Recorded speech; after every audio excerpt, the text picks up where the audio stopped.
사무엘상 13장 8절에서 15절까지의 말씀입니다.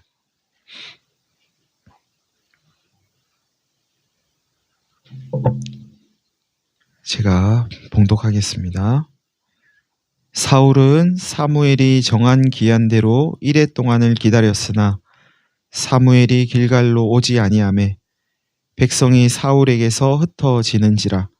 사울이 이르되 번제와 화목 제물을 이리로 가져오라 하여 번제를 드렸더니 번제 드리기를 마치자 사무엘이 온지라.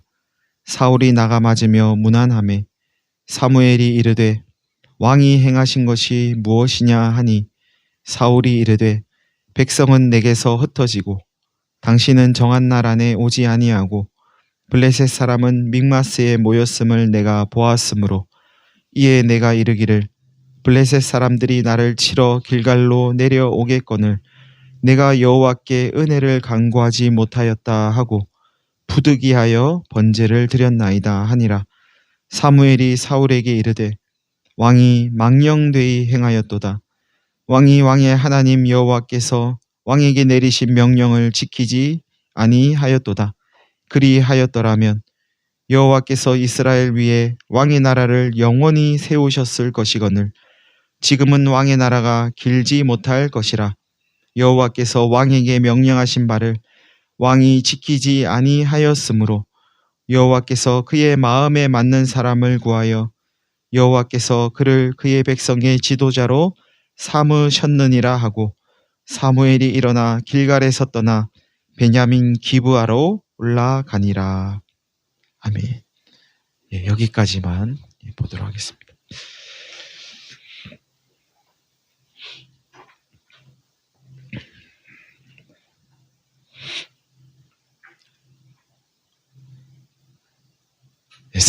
사울은 사무엘이 정한 기한대로 7일을 기다렸는데 사무엘이 길갈로 오지 않자 백성이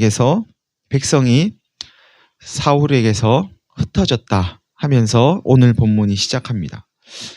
사울이 사무엘을 왜 기다렸을까? 그 이유를 알려면 오늘 본문 앞에서 어떤 일이 일어났는지를 알아야 하는데요.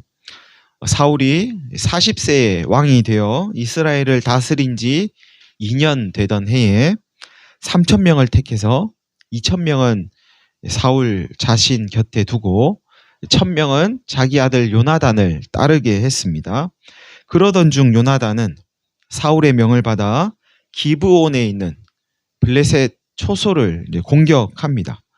이 일로 블레셋은 이스라엘과 싸우기 위해서 병거 3만, 마병 6천, 해변의 모래와 같은 많은 군사를 이끌고 진을 칩니다. 이에 이스라엘 군사들은 위급함을 보고 굴에도 숨고 수풀에도 숨고 이리저리 도망치며 벌벌 떠는 일이 일어납니다. 그런데 약속한 7일이 지나도 사무엘이 오지 않는 겁니다. 7일을 기다리는 이 사울의 심정은 어땠을까요? 혹 저 블레셋이 오늘 밤에 쳐들어오면 어쩌나 하는 마음에 입은 바짝바짝 마르고, 저도 지금 입이 바짝바짝 마르는데 입이 바짝바짝 마르고 애간장이 녹는 듯 하면서 하루하루를 보내지 않았을까. 오늘은 잘 넘겼는데 내일은 우리가 무사히 넘길 수 있을까 하는 마음에 뜬 눈으로 밤을 지새우지 않았을까 싶기도 합니다. 이 선지자가 오면 그래도 뭔가 좀 희망이 있을 거라고 여겼는데 약속한 기한이 지나도 안 오는 겁니다. 그러자 백성들도 불안해하고 수군수군하면서 계속해서 흩어지는 거죠. 도망가고. 도망치려는 백성들을 겨우겨우 붙잡아 보기는 하는데 이제 그것도 여의치가 않은 겁니다. 블레셋은 어마어마한 군사들을 이끌고 와서 저 앞에 진을 치고 있고 오리라 약속한 선지자는 오지를 않고 백성들은 불안해하면서 흩어지고 마침내 사울은 신하들의 도움을 받아 하나님께 번제를 드립니다. 번제를 드리고 나자 기다렸다는 듯이 사무엘이 옵니다. 마치 저기서 보고 있다가 오는 것처럼 그렇게 와요. 사울이 번제 드리는 것을 알게 된 사무엘이 사울에게 호통을 칩니다. 선지자로부터 꾸지람을 들은 사울은 위에서 말한 세 가지 이유를 대면서 이렇게 말합니다. 백성은 내게서 흩어지고 당신은 정한 날 안에 오지를 않고 블레셋은 저 믹마스에 모여서 진을 치고 있는 것을 내가 보았기 때문에 내가 이르기를 블레셋 사람들이 나를 치러 길갈로 곧 오겠거늘 내가 여호와께 은혜를 간구하지 못하였다 하고 부득이하여 번제를 드렸습니다.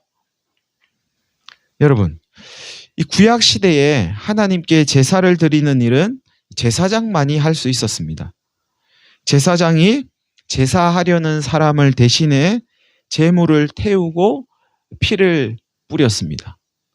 사울은 하나님께 은혜를 구하려다가 하나님의 말씀을 어기게 됐습니다. 내가 원하는 어떤 것을 하나님께 요청하다가 하나님이 원하시는 계명을 어긴 겁니다. 하나님이 원하시는 어떤 것을 하다가 하나님이 원하시는 계명을 어기고 하나님을 위한다고 하면서 공의를 해치고 불의를 행하는 그런 일이 얼마든지 있답니다. 없을 것 같지만 그런 일은 없어야 하겠지만 실제로도 많이 일어납니다. 지금도 이곳저곳에서 일어납니다. 그런데 여러분, 오늘 이 사울의 행동이 너무 이해되지 않으세요? 여러분 같으면 어떻게 하시겠어요? 이런 상황에서 저기 블레셋 군대가 지금 진을 치고 언제든지 쳐들어올 준비를 하고 있고 사무엘은 오겠다고 한 날이 지났는데 안 오고 백성들은 지금 벌벌 떨면서 이리저리 막 도망치고 있고 어떻게 하면 좋을까? 내가 번제라도 드려가지고 저 백성들의 마음을 붙잡아 놔야지. 하나님께 은혜를 구해야지. 뭐 이런 마음 갖는 게 너무 당연해 보이지 않으세요? 뭐 지금 다른 나쁜 일 하겠다는 것도 아니고 하나님께 예배 드리겠다는데 뭐 이것도 못하나? 뭘 하면 좋을까요? 왕으로서.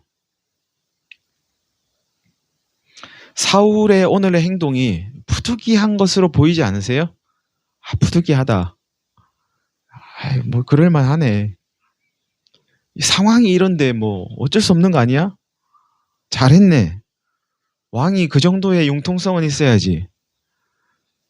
모든 일에는 예외가 있는 거지. 뭐 그런 마음이 들진 않으세요? 그런데 사울의 말을 들은 사무엘은 이런 이야기를 하지 않습니다. 아, 그러셨군요. 상황이 그랬으면 뭐 어쩔 수 없었겠네요. 정말 잘하신 일이에요. 왕으로서 할 만한 일을 하셨어요. 무엇보다도 백성들이 흩어지는 것을 막았으니 정말 잘하신 일입니다.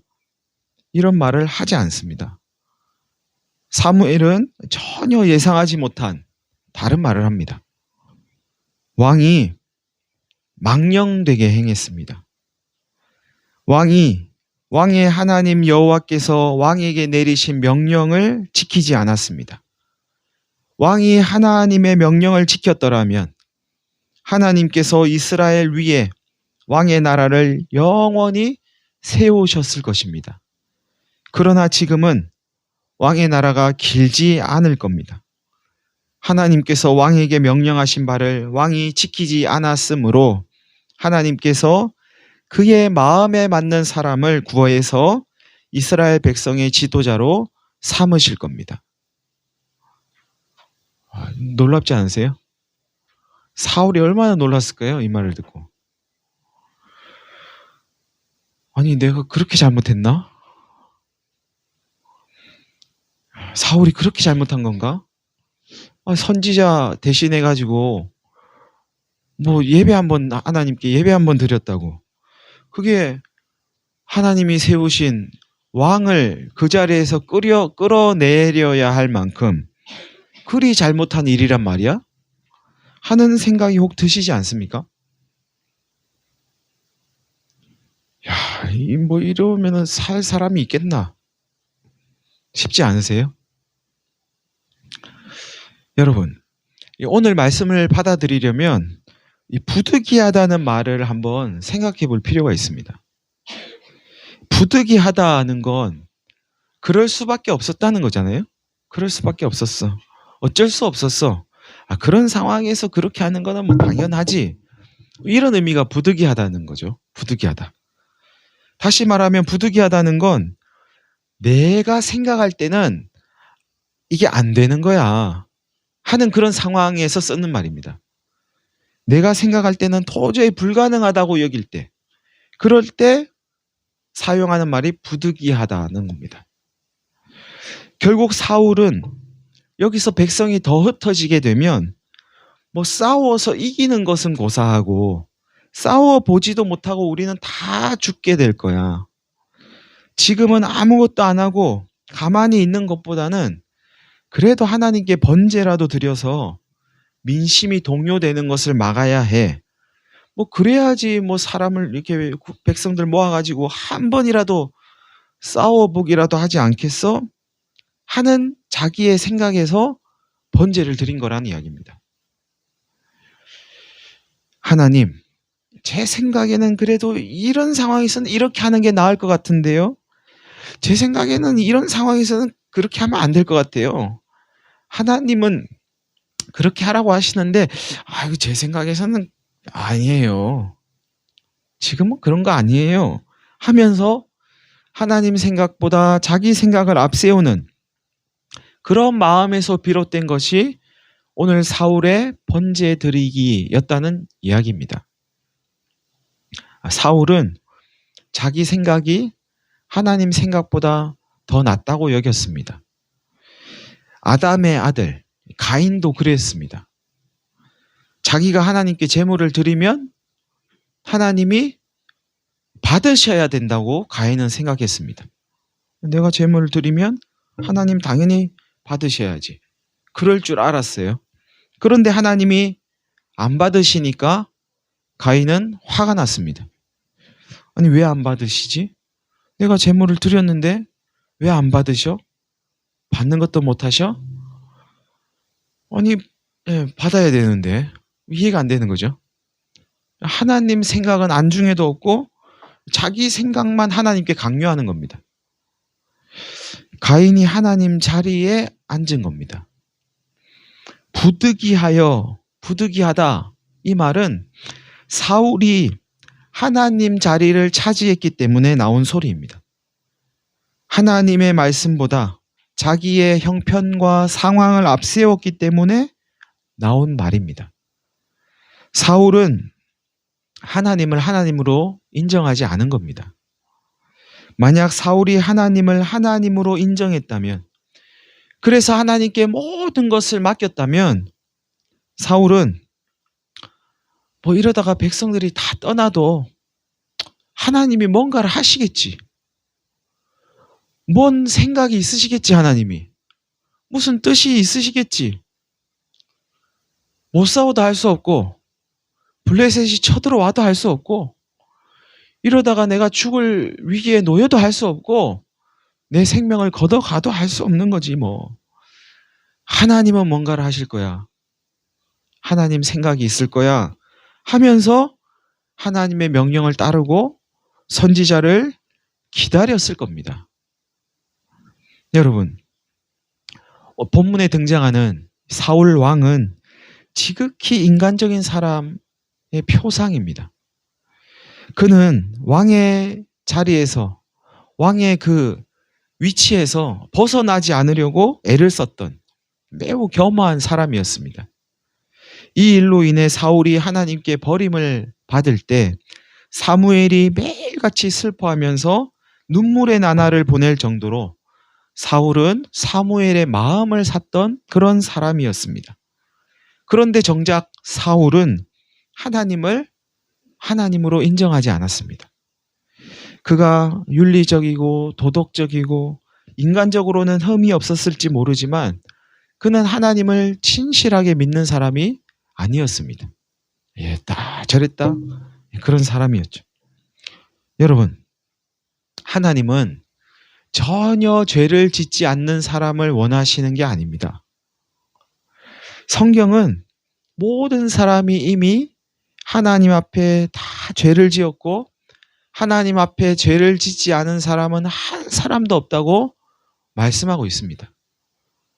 우리가 하나님 앞에 죄 없는 게 아니죠. 다 죄 있습니다. 하나님은 전혀 죄가 없는 그런 사람을 원하시는 게 아니라 혹 죄를 지었더라도 다시금 하나님 계신 것을 인정하면서 하나님 말씀이라고 하면 무조건 따라야 할 것으로 여기는 그런 사람을 원하십니다. 하나님은 부득이해요 하면서 하나님의 말씀을 자기 상황에 맞춰가지고 이렇게 저렇게 해석하는 그런 걸 싫어하십니다. 하나님의 말씀이라고 하면 상황과 환경 앞세우지 않고 무조건 따르는 걸 원하십니다. 그것이 하나님을 하나님으로 인정하는 것이고 그것이 하나님을 믿는 거라고 성경은 말씀합니다. 꼭 그렇게까지 해야 되나요? 하나님 어쩔 수 없어요. 어쩔 수 없는 거 하나님도 아시잖아요. 이런 상황에서 어떻게 그렇게 해요? 일단 뭐 먹고 살아야 뭐라도 할 수 있는 거 아닙니까? 먹고 살아야 하나님도 믿을 수 있는 거 아닙니까? 하는 건 하나님 믿는 게 아닙니다. 죽으면 죽지. 하나님이 죽으라고 하시면 죽음도 각오하겠습니다 하는 게 하나님 믿는 겁니다. 그러니까 하나님 믿는 건 고상한 문화생활이나 취미생활이 아닙니다. 우리의 전부를 거는 일입니다. 재물도 시간도 몸도 마음도 생각도 생명도 우리의 모든 것을 거는 일입니다. 이게 한순간에 이루어지지 않을 수 있겠지만 모든 것을 걸어야 되는 일입니다. 여러분, 하나님의 길은 하나님의 뜻은 인간적인 것과는 매우 다릅니다. 하나님 앞에서 부득이한 건 없습니다. 하나님께서 해라 하시면 이유를 대지 않고 그냥 하는 겁니다. 저 이러이러해서 지금은 못합니다. 이러이러하니 할 수 없어요. 그건 하나님 믿는 게 아닙니다. 하나님께서 하지 말라고 하시면 이유를 달지 말고 그냥 안 하는 겁니다. 왜 안 해야 돼요? 궁금하겠지만 대답이 없으셔도 그냥 안 하는 거죠. 예수님은 십자가를 져야 되는 이유를 다 알고 지셨을까? 한번 물어보세요. 한번 생각해 보세요. 예수님이 십자가 져야 되는 이유를 아셨을까요? 아셨으면 왜 내가 십자가에 져야 되냐고 물어보셨겠어요? 모르니까 물어봤겠죠. 저는 십자가 지기 싫어요. 아마 몰랐을 것 같아요, 예수님. 왜 십자가 져야 돼요, 내가? 그러니까 물어봤겠죠. 난 지기 싫은데요. 이거 꼭 져야 돼요? 옮겨주시면 안 돼요? 하지 말라고 하는데 내가 지금 그럴 수 있는 형편인가? 형편을 앞세우면서 할 수밖에 없는 이유를 찾는 거. 하나님이 하라고 하시는데 내가 지금 그럴 수 있는 상황인가? 상황을 앞세우면서 할 수 없는 이유를 찾는 거. 하지 말라고 하는데 할 수밖에 없는 이유를 찾는 거. 그건 다 하나님 믿는 게 아니랍니다.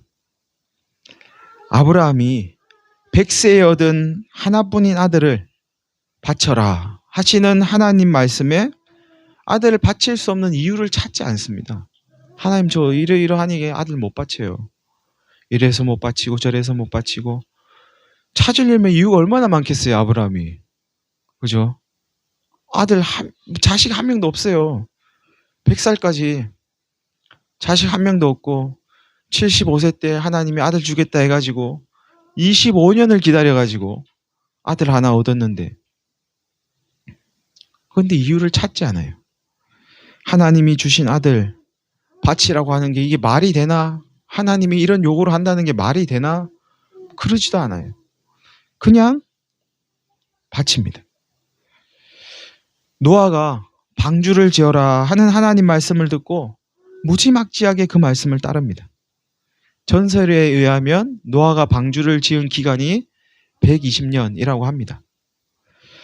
그 오랜 세월 동안 맑은 저 하늘을 보면서 부득이하다는 말을 할 수밖에 없었을 텐데, 노아는 그런 말 하지 않고 그냥 멍청할 정도로 방주를 짓습니다. 물가는 오르고 전쟁의 소식이 끊이지 않고 기후위기, 인공지능, 전염병과 같은 불확실성이 가중되는 시대에 우리는 살고 있습니다.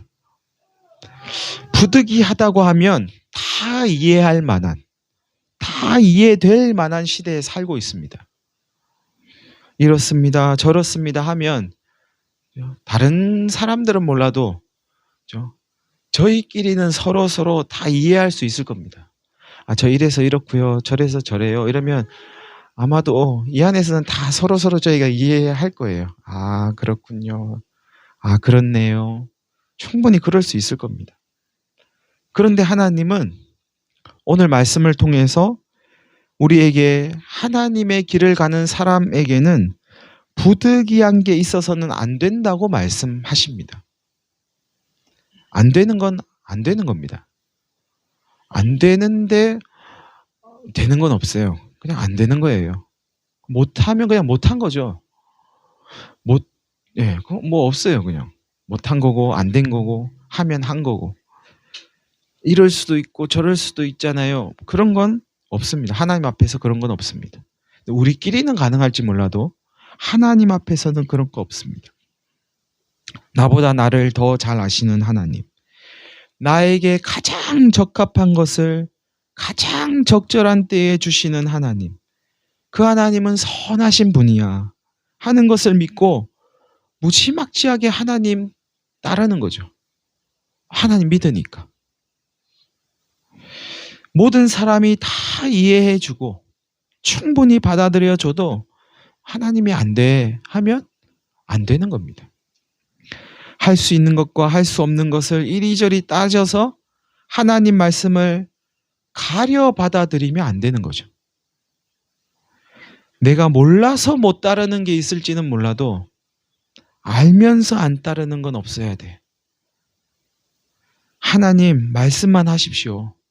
제가 따르겠습니다. 이게 우리의 고백이어야만 합니다. 믿음은 99%를 믿어도 1%를 못 믿으면 믿는 게 아니죠. 옆 사람이 여러분에게 이야기하는 거예요. 제가 당신을 90% 믿어요. 기분이 괜찮으세요? 제가 당신을 99% 믿어요. 99%. 기분이 괜찮으시겠어요? 배우자가 내가 당신을 99% 믿어. 그러면 와, 많이 믿네. 좋으시겠어요? 100% 믿어야 믿는 겁니다. 믿음의 속성이 그렇습니다. 1% 못 믿으면 못 믿는 겁니다. 그래서 믿음은 크다 작다라기보다는 믿음이 있다 없다라고 말하는 게 더 맞는 겁니다. 다만 믿음이 있었다 없었다, 없었다 있었다, 왔다 갔다 할 수는 있는 거죠. 하나님도 믿었다 못 믿었다. 그래서 저는 점을 찍는 거라고 말씀을 드리는데요. 여러분, 하나님은 인간적인 분이 아니십니다. 하나님도 이해하실 거야. 이런 말은 쉽지 않습니다. 적절하지 않은 말 같아요. 하나님은 아마 이해 못 하실 거예요. 우리는 이해하죠. 사람끼리는. 하나님은 이해 못 하실 겁니다. 사람은 이해해도 하나님은 인간적이지 않고 하나님적이세요. 죽을 것 같은데 이걸 하란 말입니까? 나를 믿는 자는 죽어도 살아 하는 하나님 말씀을 붙잡고 내가 모르는 뭔가가 있겠지. 지금 이해 안 되는데 그래도 하나님이 그렇게 말씀하신 건 뭐 이유가 있겠지. 이해 안 돼도 말씀하셨으니까 따르는 겁니다. 그래도 못하겠으면 울면서라도 씨를 뿌리라고 시편의 시인은 이야기합니다. 네, 울면서라도 안 되면 허벅지를 찌르면서라도 하나님 말씀은 따라야 된대요. 앞에서 말씀드렸지만 예수님은 십자가 지라 하는 하나님 뜻하고 십자가 지기 싫어요 하는 자신의 뜻 사이에서 땀이 핏방울이 되기까지 씨름하고 나서야 하나님의 뜻을 받아들이게 되셨습니다. 받아들였다는 게 또 이해됐다는 거는 아닐 수 있습니다. 이해는 안 돼도 받아들일 수는 있죠. 그래 일단 해보지 뭐. 하나님이 하라고 하시니까. 근데 그걸 받아들이려고 애를 쓰다 보니 이 땀방울이 땀샘에서 피가 나왔다는 거 아닙니까? 얼마나 애를 썼으면 혈관이 터졌겠죠. 안에서. 그래서 아마 이게 땀샘으로 피가 나오지 않았을까. 그럴 수 있죠. 하나님을 못 받아들이겠으면 씨름이라도 해야 합니다. 그 씨름의 자리가 기도의 자리죠. 하나님 믿는다고 하면서 왜 저는 하나님을 이렇게 못 받아들일까요? 왜 이렇게 하나님의 말씀을 소홀히 여길까요? 가볍게 여길까요? 그냥 못하면 못하는 거지. 그런 씨름이라도 해야 한다고 성경은 말씀합니다. 근데 그런 씨름을 안 하는데도 우리가 이만큼 살고 있는 건 제 이야기 하는 겁니다. 하나님의 끝없는 허용 때문이 아닐까. 그 허용, 한없는 허용. 그래서 그저 감사할 따름입니다. 사랑하는 성도 여러분, 오늘 우리는 하나님을 믿는다 하면서 내 머리로 이해되고 내 지식과 경험으로 받아들여지는 그런 범위 안에서만 하나님을 믿고 있는 건 아닙니까? 상황이 허락하는 한에서만 하나님을 믿고 있는 건 아닙니까? 상황이 허락하지 않으면 언제 그랬냐는 듯 부득이하다고 어쩔 수 없다고 소리치지는 않습니까? 하나님 계신 것을 정말 인정하면서 살고 있으십니까? 나도 모르게 하나님 자리에 앉아서 하나님 노릇하고 있는 건 아닙니까? 다시금 우리의 속을 들여다보시면서 하나님의 뜻을 따르고 순종의 길을 걸어가는 가운데 세상이 줄 수 없는 참 평강과 생명을 누리고 전하는 저와 여러분이 되시기를 간절히 바랍니다. 우리 한 1분 정도